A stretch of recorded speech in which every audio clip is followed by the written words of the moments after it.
now. President Donald Trump has been in office for about 3 days now, but he's already making lots of executive decisions. His decisions have a lot of people wondering how his presidency will affect their wallet. And joining us to talk more about it is Certified Financial Planner Joe Bert. Joe, good morning. Good morning, Andrea. Okay, so many questions. Lots of people have concerns. Sure. Let's talk about this. How will his presidency affect, first off, my investments?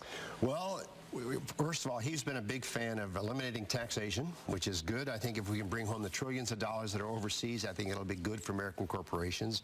Regulation, get the paperwork out of the way, the red tape out of the way so businesses can get started.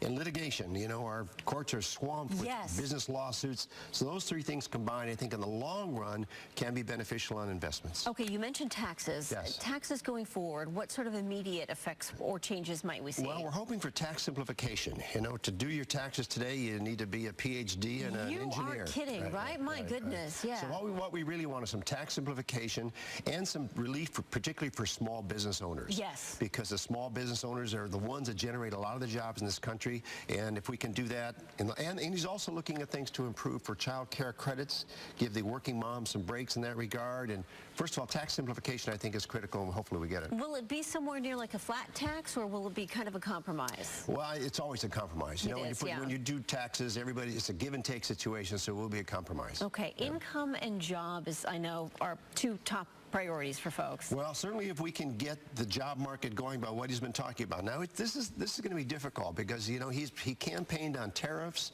and protecting our jobs here by raising taxes for companies who want to bring their goods that move overseas and bring their goods back here to this country. And that's going to be very, very difficult to negotiate. So we're going to see how that plays out. Hopefully that, you know, the Congress will work together with him. They'll come up with a compromise that works for our country and brings the job. But the key is we have to create demand for employment, because employment is nothing more than a function of supply and demand. If there's a lot of demand out there for job, you know, people need to be hired, that's going to be good for wages. And if the demand is not there because, you know, we're not building anything here, then wages are going to stay low. Go down. Okay, another thing, college. Well, in the early stages of his campaign, he didn't talk much about college relief, and then he tried to compete with Hillary toward the end. And really what he came out with it, he said, you know, if these colleges will use their multi-billion-dollar endowments to reduce the college education, you know, we're going to give you a break. And if you don't, we're going to penalize you with some kind of federal money that they normally get. So, because oftentimes when you look at some of the coaches that are paid for these colleges, you know. Well, that's entertainment. That is entertainment, right? Sure. No kidding. Healthcare. Well, this is a big wild card here. You know, repeal and replace. It's easy to repeal, and they're working on the replacement. And there are a lot of proposals out there. Personally, I think it can be done, but once again, it's going to be compromised. But the Democrats are going to fight this tooth and nail because this is President Obama's legacy. The Democrats stuck their neck out and they hung their hat on health care. They don't want to see it go away. They want to maintain Obamacare forever. It's going to be a battle, but I think it can be done. And I think the important thing, Andrea, is they have to get the word out to the public. Yes. Because I know what's going to happen. The Democrats, you know, first time something happens, we're going to have these sorry cases on TV that somebody was, you know, sick and heaven forbid died because they were.